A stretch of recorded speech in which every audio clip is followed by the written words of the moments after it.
सब कुशल मंगल है।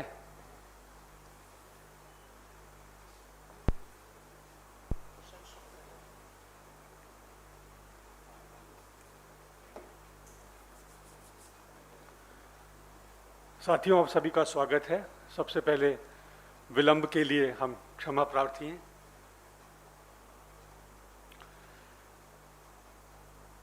आपको ध्यान होगा कि पिछले 15-16 महीनों में कांग्रेस पार्टी की लगातार निरंतर एक मांग रही कि टीकाकरण, वैक्सीनेशन सभी भारतीयों का यथाशीघ्र हो, जल्द से जल्द हो, क्योंकि इस महामारी से लड़ने का, संभावित तीसरे वेव से लड़ने का, उसको हराने का वही एक कारगर तरीका है। और आपको, जैसा कि सरकार का लक्ष्य है कि दिसंबर माह तक हमें लगभग 94-95 करोड़ भारतीयों को उनका टीकाकरण करना होगा, उनको वैक्सीनेट करना होगा।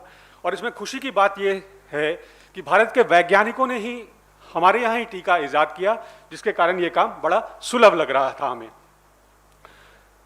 परंतु जो कुछ तथ्य पब्लिक डोमेन में आ रहे हैं, हमारे संज्ञान में आ रहे हैं, वो चिंताजनक हैं और संदेह उत्पन्न करते हैं कि हम, जो हमारी चुनौती है सबको टीकाकरण करने की, उनसे हम कैसे निपटेंगे।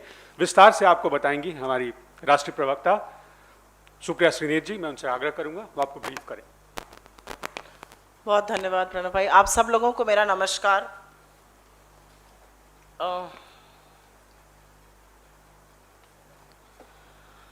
मैं पहले हिंदी में बात करूंगी, उसके बाद इंग्लिश में थोड़ा और डिटेल में भी इसके बारे में बात करेंगे। आज सुबह सरकारी आंकड़ों के मुताबिक हमारे देश में 6 करोड़ से थोड़ा ज़्यादा 6.06 करोड़ लोगों को फुल्ली वैक्सीनेट किया गया है, जो हमारी देश की आबादी का 4.3% ही है। ये फुल्ली वैक्सीनेटेड लोग हैं। और इसीलिए जो बात हम पहले दिन से कह रहे हैं वो फिर से कहेंगे कि वैक्सीनेशन की जो पेस है, जो रफ्तार है, उसको बढ़ाने की ज़रूरत है, जिससे एटलीस्ट 100 करोड़ लोगों को, जो सरकार का अपना दावा है 31 दिसंबर तक, हम पूरी तरह से पूर्णतः 2 डोजेस के साथ उनका टीकाकरण कर सकें। और ये भी सच है कि भारत की वैक्सीन पर, भारत में निर्मित वैक्सीन पर सबसे पहला हक भारतीयों का ही है। और हमारा मानना है, हमारी लीडरशिप ने, पार्टी का मानना है कि सबसे पुरजोर तरीका इस महामारी को हराने का टीकाकरण ही है। जब तक हम 75 से 80% आबादी का टीकाकरण नहीं कर देते हैं, इस महामारी के सामने जूझना बड़ा मुश्किल हो जाएगा। और वही इसका बेस्ट तरीका है, वही सबसे पुरजोर हमारे पास तरीका है, और ये टॉप प्रायोरिटी होना चाहिए। और इसीलिए जब इन टीकों को लेकर कंट्रोवर्सी होती है, आक्षेप होते हैं, संदेह के घेरे में आते हैं, तो थोड़ा मन व्यथित होता है और परेशान करता है। और मैं फिर से ये कहूंगी कि भारत में निर्मित वैक्सीन पर पहला हक भारतीयों का है। भारत में वैक्सीन और सुचारू रूप से और तेजी से होनी चाहिए। थोड़ी गति फिर से धीमी हो गई है, फिर और तेजी से होनी चाहिए। ये कहते हुए मैं आज का मुद्दा जरूर उठाऊंगी। और क्योंकि भारत बायोटेक को लेकर तमाम तरह की भ्रांतियां हैं, तमाम तरह के मिसकंसेप्शंस हैं, ये बताना ज़रूरी है दोबारा से व्यूअर्स को कि भारत बायोटेक एक प्राइवेट कंपनी है और भारत बायोटेक ने ICMR, गवर्नमेंट आर्म के साथ मिलकर कोवैक्सीन का निर्माण किया था। और ICMR इसमें स्टेक होल्डर है, को डेवलपर है, पब्लिक फंड लगा है, और साथ ही साथ ICMR कोवैक्सीन की सेल में थोड़ा बहुत प्रॉफिट भी कमाएगा। जो जानकारी सार्वजनिक रूप से अवेलेबल है, उसका 5% प्रॉफिट ICMR को आएगा। तो पहले ये बताना जरूरी है कि भारत बायोटेक जरूर एक प्राइवेट लिमिटेड कंपनी है, लेकिन उनकी पार्टनरशिप क्योंकि ICMR के साथ है, तो सरकार का रोल इसमें आ जाता है। और इसमें आपका पैसा लगा है। जो पब्लिक फंड की मैं बात कर रही हूँ, वो टैक्स पेयर्स मनी है। आपका पैसा लगा है, भारत सरकार का पैसा लगा है। इसीलिए आपको हक है जानने का कि उस वैक्सीन के साथ क्या हो रहा है, और अगर उस वैक्सीन पर कहीं पर आक्षेप लग रहे हैं, सवाल उठाए जा रहे हैं, तो उन सवालों के जवाब भी जानने का हक आपको है, क्योंकि ये आपका पैसा है, ये टैक्स पेयर्स मनी है। मैं ब्राजील की बात करूंगी, क्योंकि भारत बायोटेक और आईसीएमआर के द्वारा निर्मित कोवैक्सीन एक बहुत बड़े संदेह के घेरे में, एक बहुत बड़े भ्रष्टाचार के कांड में, उस घेरे में ब्राजील में देखी जा रही है। ब्राजील का जो पार्लियामेंट सेनेट है वो भी इसमें प्रोब कर रहा है। अब उसमें 2 क्रिमिनल इन्वेस्टिगेटिव एजेंसीज भी प्रोब कर रही हैं, और आक्षेप बहुत ज्यादा लग रहे हैं। आक्षेप सिर्फ भारत बायोटेक पर ही नहीं लग रहे हैं, बट क्योंकि ये कोवैक्सीन जो है वो डेवलप आईसीएमआर की पार्टनरशिप में करी गई है, कहीं ना कहीं ये आक्षेप पब्लिक फंड्स पर भारत सरकार तक आकर रुकते हैं। और अभी $320 मिलियन का एक कॉन्ट्रैक्ट था 2 करोड़ वैक्सीन का, वो सस्पेंड कर दिया गया है। 2 क्रिमिनल इन्वेस्टिगेशन हो रहे हैं और एक पार्लियामेंट्री सेनेट प्रोब हो रही है। आपकी जानकारी के लिए ये बताना जरूरी है कि भारत बायोटेक ने ब्राजील की एक प्रेसिसा मेडिकामेंटोस के साथ करार किया था जनवरी 2021 में, उनको 2 करोड़ डोज सप्लाई करने का, और प्रेसिसा मेडिकामेंटोस ने फिर ब्राजीलियन गवर्नमेंट से कॉन्ट्रैक्ट किया था इसको सप्लाई करने का। उसमें भी कुछ दिक्कतें आई थी, वहां की एजेंसीज ने पहले इसको रिजेक्ट किया था, फिर रिस्ट्रिक्टेड इंपोर्ट का ऑप्शन दिया जून 4 तारीख को। लेकिन दिक्कत की बात 2 है, 2 बड़े एलिगेशंस, 2 बड़े आक्षेप लग रहे हैं। पहला आक्षेप लग रहा है कि इसका जो दाम था कोवैक्सीन का वो जबरदस्त तरीके से बढ़ाया गया, मुनाफाखोरी का एक बड़ा आरोप लग रहा है। तथाकथित रिपोर्ट्स जो हैं उनके मुताबिक भारत बायोटेक ने पहले $1.34, $1.5 से कम में प्रपोज करा था कोवैक्सीन, और अंततोगत्वा ये कॉन्ट्रैक्ट $15 प्रति डोज पर हुआ, जो उस समय ब्राजील ने उस समय 6 वैक्सीन अप्रूव करी थी, उनको अप्रूवल स्वीकृति दी थी, उस समय भी वो वहां पर सबसे महंगा था। तो ब्राजीलियन सेनेट और ब्राजील की जो ऑपोजिशन है और जो ब्राजील की जनता है वो जरूर जानना चाहती है कि इतना ये दाम कैसे बढ़ा, $15 प्रति डोज। दूसरा एक बड़ा आक्षेप ये लग रहा है कि मेडिसन बायोटेक, अभी तक हमने 2 की बात करी है, भारत बायोटेक जो इंडियन कंपनी है उसका करार प्रेसिसा मेडिकामेंटोस से हुआ था। अब एक और आरोप लग रहा है कि सिंगापुर बेस्ड एक कंपनी है मेडिसन बायोटेक, जिसके की फाउंडर भारत बायोटेक के ही फाउंडर हैं। उन्होंने पब्लिक रिलीज में ये एक्सेप्ट भी किया है कि हाँ ये हमारे द्वारा फाउंडेड कंपनी है। उस कंपनी ने ब्राजील की सरकार से $45 मिलियन का एक एडवांस चाहा था सिंगापुर के एक बैंक अकाउंट में, यूएस मनी, यूएस डॉलर्स में वो सिंगापुर के एक बैंक अकाउंट में चाहते थे। तो ब्राजील की जो सेनेट है और जो क्रिमिनल इन्वेस्टिगेटिव एजेंसीज हैं वो ये भी प्रोब कर रही हैं कि आखिर एक कंपनी मेडिसन बायोटेक, जिसका कि उस कॉन्ट्रैक्ट से कोई लेना देना नहीं है, कॉन्ट्रैक्ट प्रेसिसा भारत बायोटेक और ब्राजीलियन गवर्नमेंट के साथ हुआ है, वो एडवांस क्यों मांग रही है। और इसके कारण भी भारत बायोटेक संदेह के घेरे में है, कोवैक्सीन पर आक्षेप लग रहे हैं। और मैं फिर से पुनः याद दिलाना चाहती हूं कि कोवैक्सीन सिर्फ भारत बायोटेक की प्रॉपर्टी नहीं है, वहां पर आईसीएमआर भी को डेवलपर है और उनके प्रॉफिट्स में भी इसकी हिस्सेदारी है। तो पहली बात जो व्यथित करती है वो ये करती है कि जब इस तरह की आरोप लग रहे हैं, जब इस तरह के आक्षेप लग रहे हैं, तो हमारी सरकार में इतना सुई पटक सन्नाटा क्यों बना हुआ है। बिल्कुल शांत है सरकार, एक तरह से मुंह फेरने की बात हो रही है, कहीं पर आंखों पे पट्टी बांधने की बात हो रही है। ब्राजील की पार्लियामेंट्री सेनेट इस मामले को प्रोब कर रही है, वहां 2 क्रिमिनल इन्वेस्टिगेटिव एजेंसीज इसको प्रोब कर रही हैं। वो बात कर रही हैं जबरदस्त मुनाफाखोरी की, वो बात कर रही हैं फंड डाइवर्जन की, और हमारी सरकार के तरफ से एक भी शब्द नहीं बोला जा रहा है। और अभी हम आपको बताएंगे कि शब्द बोलना जरूरी क्यों है। तो पहला तो बात ये व्यथित करती है कि प्रधानमंत्री जी या स्वास्थ्य मंत्री जी इस पर इतने शांत और इतने मूक दर्शक क्यों बने हुए हैं। अब बात करते हैं आईसीएमआर की। आईसीएमआर को कोवैक्सीन की सेल से 5% प्रॉफिट मिलना था, और एलिगेशंस ये हैं, आक्षेप ये है कि भारत बायोटेक कम दाम में मेडिसिन को बेचता था, जो भारत बायोटेक की फाउंडर्स की एक कंपनी है, और मेडिसिन उसको आगे बड़े दामों में बेचता था। तो जो प्रॉफिट भारत बायोटेक कमाता वो कम होता और lion share of the profit, जो ज्यादा प्रॉफिट बनता, वो मेडिसिन बायोटेक का बनता। अब इससे स्वतः यह सवाल उठेगा कि भारत बायोटेक कम दाम में बेचकर कम प्रॉफिट बना रहा है, मतलब आईसीएमआर को कम प्रॉफिट का हिस्सा मिलेगा और ज्यादा प्रॉफिट मेडिसिन बायोटेक बना रहा है, जिसको कि ना कि कोई शेयर होल्डर्स को जवाबदेही देनी है हिंदुस्तान में, ना टैक्स पे करना है और ना अपने प्रॉफिट का जरा सा हिस्सा आईसीएमआर मतलब पब्लिक फंड्स या गवर्नमेंट ऑफ इंडिया को देना है। तो सबसे पहला सवाल यह कि आखिर यह अरेंजमेंट क्या था, क्यों मेडिसिन बायोटेक एडवांस पेमेंट मांग रहा था, मेडिसिन बायोटेक का क्या लेना देना है इस पूरी डील से, उसको सस्ते में बेचकर वो ज्यादा मुनाफाखोरी क्यों कर रहा था। दूसरा, क्योंकि ये सर्वविदित है कि जो कृष्णा एल्ला जी हैं, जो भारत बायोटेक के फाउंडर हैं, वही मेडिसिन बायोटेक के भी फाउंडर हैं, जो एक सिंगापुर बेस्ड ऑफशोर एंटिटी है। और आक्षेप ये लग रहे हैं कि दाम भी बढ़ाया गया, $45 मिलियन का एडवांस भी मांगा गया। ऐसा क्यों किया गया?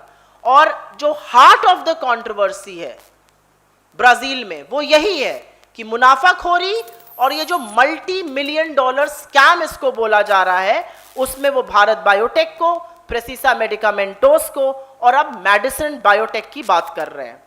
तो कुछ सवाल सरकार से स्वतः होते हैं। क्या सरकार की जिम्मेदारी नहीं बनती है कि ये पता किया जाए मेडिसिन बायोटेक का क्या स्टेटस है?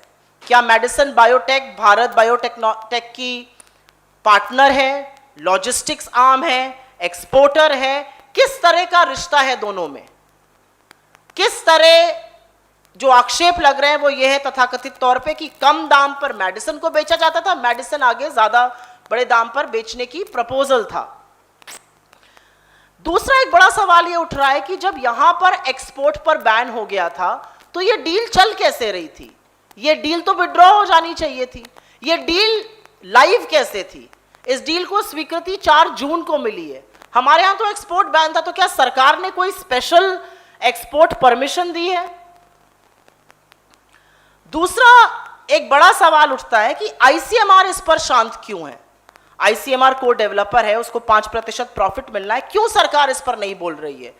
टैक्स पेयर का पैसा इस पर लगा है, तो टैक्स पेयर के पैसे पे क्या रिटर्न आ रहा है, ये तो सरकार की जिम्मेदारी होनी चाहिए। सरकार इस पर बात क्यों नहीं कर रही है? और सबसे बड़ी बात यह है कि क्योंकि इतनी सारी इर्रेगुलरिटीज अब सामने आ रही हैं, इतने सारे एलिगेशंस और आक्षेप लग रहे हैं, अगर फंड डाइवर्जन हुआ है तो ये तो पीएमएलए का मामला बनता है, उस तरह से तफ्तीश होनी चाहिए।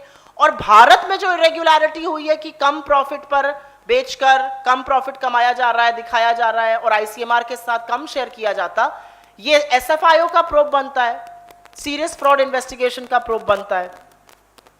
मेरा अपना मानना है और हम सबका मानना है कि ये जिस तरह के आक्षेप भारत की एक फार्मा कंपनी पर लग रहे हैं, जिसका सरकारी एजेंसी के साथ गठजोड़ है आईसीएमआर के साथ, ये भारत फार्मा के लिए बहुत बुरी खबर है। हमारा बहुत सारे सेक्टर्स जिन्होंने बहुत ख्याति प्राप्त करी है, उसमें से एक फार्मा है। और मुझे लगता है कि जो कीचड़ उछाला जा रहा है वो हमारी पूरी की पूरी फार्मा इंडस्ट्री पे उछाला जा रहा है। और इसीलिए जो सस्पेंशन ऑफ कॉन्ट्रैक्ट हुआ है, जिसका लगता है कि पूरी तरह से निलंबन के बाद निरस्त कर दिया जाएगा, उसका बहुत बड़ा खामियाजा हमारी फार्मा एजेंसी इंडस्ट्री को भुगतना पड़ेगा। हमारे कुछ सवाल हैं सरकार से और बिंदुवार तरीके से मैं अपने कुछ सवाल जरूर यहां पे उठाना चाहूंगी कि देश के प्रधानमंत्री, देश के स्वास्थ्य मंत्री, देश की सरकार आज क्यों मूक दर्शक बनी हुई है? आज क्यों सुई पटक सन्नाटा है? एक शब्द नहीं बोला जा रहा है। आखिर ये डील क्या थी? आखिर इस तरह से बेतहाशा दामों में वृद्धि कैसे हो गई? $15 प्रति डोज कैसे हुई? और ये सिर्फ भारत बायोटेक की तरफ आक्षेप नहीं है, ये आक्षेप उसके को डेवलपर आईसीएमआर, जो कि गवर्नमेंट एजेंसी है, उसकी तरफ भी है। क्या सरकार का, ये दूसरा सवाल है कि क्या सरकार का कर्तव्य नहीं बनता है कि वो पता करे कि मेडिसिन बायोटेक और भारत बायोटेक का क्या संबंध है? क्या वो एक्सपोर्टर है, लॉजिस्टिक आर्म है, फैमिली ओन्ड एंटिटी है, वो क्या है? क्या सरकार का दायित्व नहीं बनता कि वो पता करे कि क्या मेडिसिन बायोटेक ज्यादा प्रॉफिट पर बेच रही थी और बायोटेक कम प्रॉफिट पर बेच रही थी, जिससे कि आईसीएमआर का प्रॉफिट घट रहा था, जो कि पब्लिक एक्सचेकर के साथ खिलवाड़ है। क्या सरकार का दायित्व नहीं बनता है कि आप पता करिए कि किस तरह का फंड डाइवर्जन हो सकता था या हुआ है, क्योंकि एक पीएमएलए का मामला बनता है, एसएफआईओ प्रोब का मामला बनता है, और क्योंकि टैक्स पेयर का मनी इसमें इस्तेमाल हुआ था इस वैक्सीन की मैन्युफैक्चरिंग में, और अगर वहां पर मुनाफाखोरी हो रही थी तो क्या मुनाफाखोरी टैक्स पेयर के पैसे की बदौलत पब्लिक एक्सचेकर, पब्लिक इन्वेस्टमेंट पर नहीं हो रही थी? और सबसे बड़ा सवाल यह है कि इस महामारी के दौरान जब इतना हाहाकार मचा हुआ था और तथाकथित तौर पे सरकार ने एक्सपोर्ट पर बैन कर दिया था, तो यह डील कैसे चल रही थी? यह डील ब्राजील की सरकार ने निलंबित करी है। न भारत बायोटेक ने इसको कुछ मना किया था, न सरकार ने आगे आके कहा कि सब चीज निलंबित हो जाएगी। ये आखिर डील लाइव कैसे रही? ये एक बड़ा सवाल है अपने आप में, और हम जरूर चाहेंगे कि सरकार इसका जवाब दे। I will very briefly in English make a few points. We are here, and as we speak, just a little over 6 crore Indians have been fully vaccinated. We at the Congress Party have consistently said that you have to vaccinate at least 100 crore Indians completely by the 31st of December, as has been said by the Prime Minister himself. Indians have the first right on vaccines being made and manufactured here, and the government, which is buying vaccines at predetermined prices from Serum Institute of India or Bharat Biotech, needs to answer questions of how some export deals still continue, how our own vaccines are at the center of a huge controversy, and I will now refer to Bharat Biotech and ICMR's Covaxin, which finds itself in the middle of an eye of a storm in Brazil. The $320 million contract for 20 million doses, 2 crore doses, has been suspended. In all likelihood, we are perhaps staring at a cancellation of the contract. The Parliament, Senate is probing into this. 2 criminal investigative agencies are now probing into this, and the taint comes all the way to ICMR also, because it's a co-developer of the vaccine. It's not just Bharat Biotech, which is a private entity. And it is important for us to raise these questions, because Bharat Biotech may be a private entity, but public fund was diverted for the development of this vaccine. Taxpayers' money was put into this, and which is why we have a right to question what has happened with that money and why is the government conspicuously silent on it. It is important to point out here that Bharat Biotech got into an agreement with Precisa Medicamentos of Brazil, and they had signed a contract to supply 20 million doses to the country. Whereas the reality is that allegations of huge price rise, what is being quoted allegedly in the media is that allegedly Bharat Biotech quoted a price of $1.34 per dose, which was jacked up to $15 per dose. That's what the Brazilian opposition and the Senate are probing. That's what the criminal investigative agencies are probing. They are also probing an offshore possible fund diversion by an entity called Madison Biotech related to Bharat Biotech, and I'll come to that in just a bit. My question really is, why is the government silent when such serious allegations are being raised? The question also is that ICMR was slated to get 5% of the profit from the sale of Covaxin. But allegations are that Bharat Biotech was selling to Madison Biotech at a lower price, and Madison was garnering the lion's share of the profit. We really want to know what is the relationship between Madison Biotech and Bharat Biotech, because these allegations are of a very serious nature. And if Bharat Biotech was selling, according to the allegations, at a lower price, then obviously ICMR's own proceeds get depressed. The allegations also are that a $45 million offshore payment was asked by Madison Biotech, and it lies at the center of the controversy of why this quote-unquote partner of Bharat Biotech was asking for this sort of a money, which is illegal because it is not a part of the contract signed between Bharat Biotech, Precisa Medicamentos, and the Brazilian government. There are obvious serious issues of corporate governance if these allegations are to be believed, because we want to know what is the relationship between Bharat Biotech and Madison Biotech. Is it an exporting arm, a logistics firm, an entity, a family-owned venture? We do not know, and we would like to know that. We also want to know, because it's now established that the founders of Bharat Biotech are also the co-founders of Madison Biotech. We would want to raise some very important questions, because this brings disrepute and taint to the entire pharma industry, an industry which has brought much repute, much pride to India. And the questions are, why is the Indian government and the Prime Minister silent on allegations of inflated prices by Bharat Biotech, by its partner Singapore's Madison Biotech, which is at the heart of the criminal conspiracy and alleged allegations? What is the nature of relationship between Bharat Biotech and Madison Biotech? Because if fund diversions happen, this makes for a PMLA case. Irregularities of lowering your profits, depressing your taxes is a case of SFIO. Why aren't those probes being ordered? Isn't this a case of tax diversion and fund diversion? Even after a criminal investigation and a parliamentary probe has been initiated into the contract, why is the Indian government conspicuously silent? Because this talks about taxpayers' money, this talks about public investments and profiteering from this. And the most important question is that, did the government give the permission? Did the government give a special permission to export? Because the approvals on export of vaccine or import from Brazil was given on the 4th of June, as late as the 4th of June. So we were given to understand there's a blanket ban on export of these vaccines. What happened there? Why did the government not come clean on this? Were there special approvals as far as export of this vaccine is concerned? So these are obvious, very important questions that we want to raise, because this involves taxpayers' money, and you have a right to know about what is happening with vaccines that was made with your money. There are serious allegations being raised by another country, serious allegations that don't just shroud Bharat Biotech into controversy, but also its co-developer and co-partners. And the conspicuous silence by the Indian government is far more questionable than most other things. Happy to take questions on this first.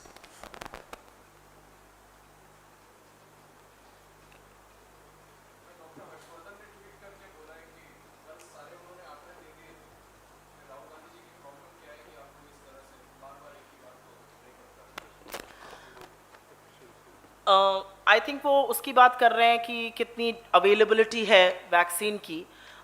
वो सिर्फ एक बात का जवाब दे दें कि 140 करोड़ के इस देश में, जहाँ पे हमें 100 करोड़ लोगों को टीकाकरण करना है 31 दिसंबर तक, अभी 6 करोड़ लोगों का ही क्यों हो पाया है?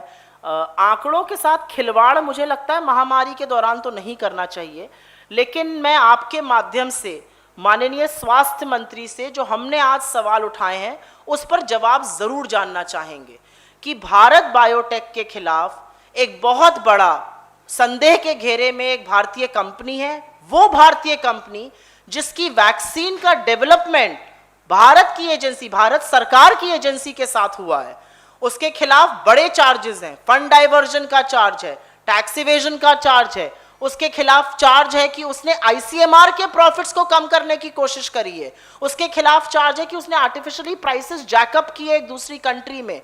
और इस तरह के आक्षेप जब हमारी किसी कंपनी पर, हमारी किसी संस्था पर, हमारी डोमेस्टिक मैन्युफैक्चरिंग पर लग रहे हैं, तो मुझे लगता है कि भारत सरकार इधर उधर की बात ना करे, जो सवाल आज किए हैं उसका जवाब जरूर दे.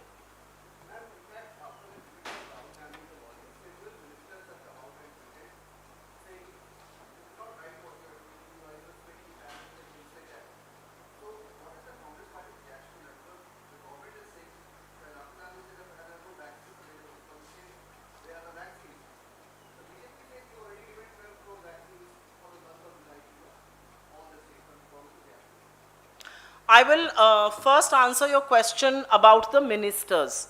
And with all due respect to ministers in the government of India who have all sworn to the constitution, I think they forget unka portfolio kya hai. They perhaps don't remember that there are departments that they need to cater to. They have a certain amount of work to do, because it almost seems that the big overarching ministry in the Modi government, in the Modi cabinet, is that of a troll ministry. I hate to say this, some of the most respected ministers sound like petty 2-rupee trolls.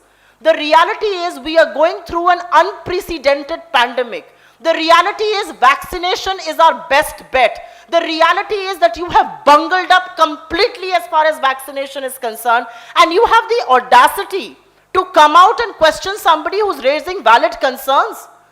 There is acute shortage of vaccine.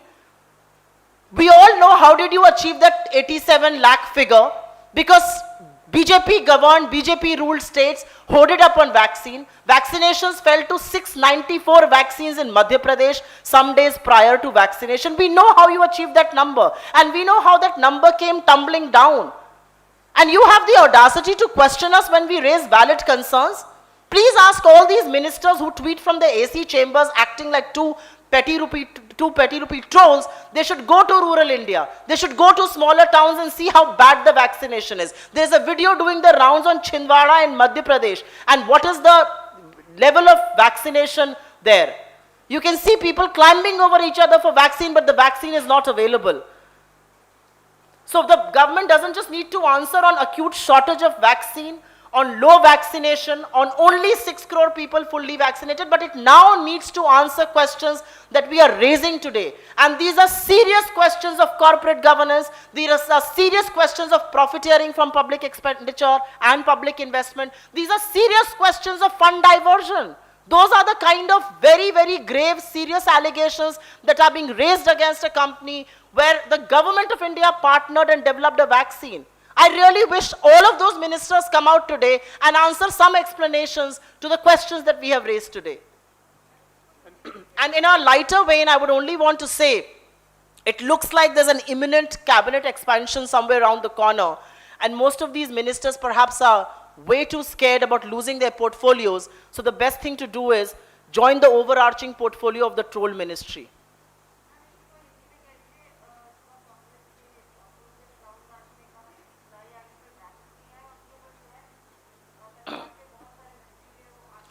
मुझे ये दुख होता है कहते हुए कि सरकार के बहुत सारे मंत्री ये भूल जाते हैं कि संविधान की शपथ लेकर उनको अपने मंत्रालयों का काम देखना था, लेकिन मंत्रालयों का काम देखने के बजाय वो जो 2 रुपए के ट्रोल आर्मी की तरह बिहेव करते हैं, उनका जो आचरण है ये बड़ा दुर्भाग्यपूर्ण है भारत सरकार में। और मुझे कहीं ऐसा लगता है कि अगर वो ढंग से काम करते तो शायद आज हमारे देश का, शायद हमारी अर्थव्यवस्था का, शायद बेरोजगारों की वो बेहाली ना होती अगर वो अपना काम करके ट्रोल मंत्री नहीं बनते। इस देश में जहां पर 140 करोड़ की आबादी में आपने 6 करोड़ लोगों को 2 वैक्सीन लगाई है, सवाल पूछे जाएंगे वैक्सीनेशन पर। देखिए वो वीडियो मध्य प्रदेश से जो आ रहा है, एक के ऊपर एक लोग चढ़ रहे हैं वैक्सीनेशन के लिए और वैक्सीन अवेलेबल नहीं है। इन मंत्रियों से कहिए एसी चेंबर से निकल के गांव देहात छोटे शहरों में जाएं, कहीं किसी को वैक्सीन नहीं लग रही है। बड़ी बड़ी बातें करना एक बार है, आंकड़े आपके प्रेजेंटेड आंकड़े आप ही को झूठा साबित करते हैं। सबको पता है कि कैसे आपने 87 लाख का वो फिगर अचीव किया था, जबरदस्त जमाखोरी भाजपा शासित प्रदेशों ने करी थी और उसके बाद वो गिर गया वो आंकड़ा। तो जो थैंक यू मोदी जी हो रहा था, आज किसको धन्यवाद दिया जाए? आज किससे पूछा जाए सवाल कि वो आंकड़ा क्यों गिरा? आज किससे पूछा जाए सवाल कि आपने राज्यों के सर ठीकरा फोड़ने का काम क्यों किया था? आज किससे पूछा जाए सवाल कि आपने सिर्फ 2 कंपनियों पर निर्भरता क्यों दिखाई? आज भारत में मात्र 4.3% जनता का पूर्णतः वैक्सीनेशन क्यों हुआ है? ये सवालों का जवाब उनको देना चाहिए। पर आज सवाल उससे भी ज्यादा चिंताजनक है। आज सवाल यह है कि एक कंपनी जिसके साथ भारत सरकार ने पार्टनरशिप करके कोवैक्सीन बनाई, उस पर फंड ट्रांसफर का, फंड डाइवर्जन का, उस पर भारत सरकार के जो दिए हुए पैसे थे उस पर प्रॉफिट कम दिखाने का, आईसीएमआर का शेयर डकारने का, वैक्सीन का दाम एक पराये देश में जबरदस्त बढ़ा देने के बड़े संगीन आरोप है। और मैं चाहती हूं कि भारत सरकार के वो मंत्री जिनके पास हर तरह की बात करने का टाइम है सिवाय अपने विभाग को देखने के, वो इन आक्षेपों पर भी आज जवाब दे, क्योंकि ये बड़े सीरियस गंभीर आक्षेप हैं और इनका जवाब आना चाहिए।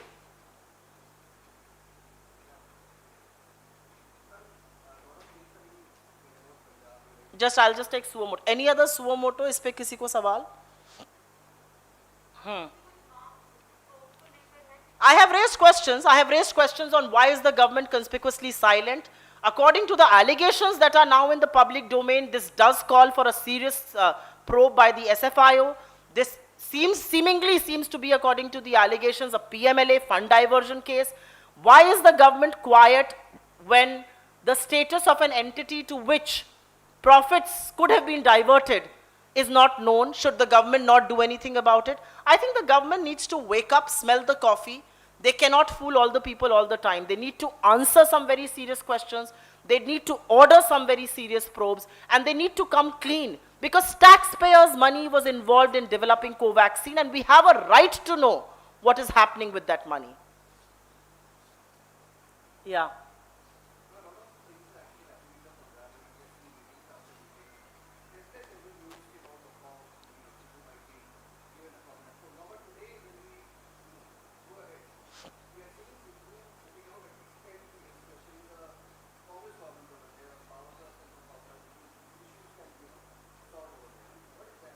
You know the tweets that you're talking about, I just saw them while on my way into this press conference, so I haven't really read them. I don't know the content, so I'm not going to comment on that. But I did speak to our General Secretary in charge, and I think he will brief you guys shortly. So I think let's leave it at that. But as far as, your questions about any of the Congress ruled states are concerned, I think we disagree, and I think we debate far more openly than our opponents do, and maybe some questions could be diverted there as well. But I think our General Secretary in charge will be briefing all of you. Anything else? Okay. Thank you. Thank you. This is about taxpayers' money. You must take this very seriously. And your right to get vaccinated and provide everyone with vaccines ASAP. Thank you. हमारे राज्य में vaccine की availability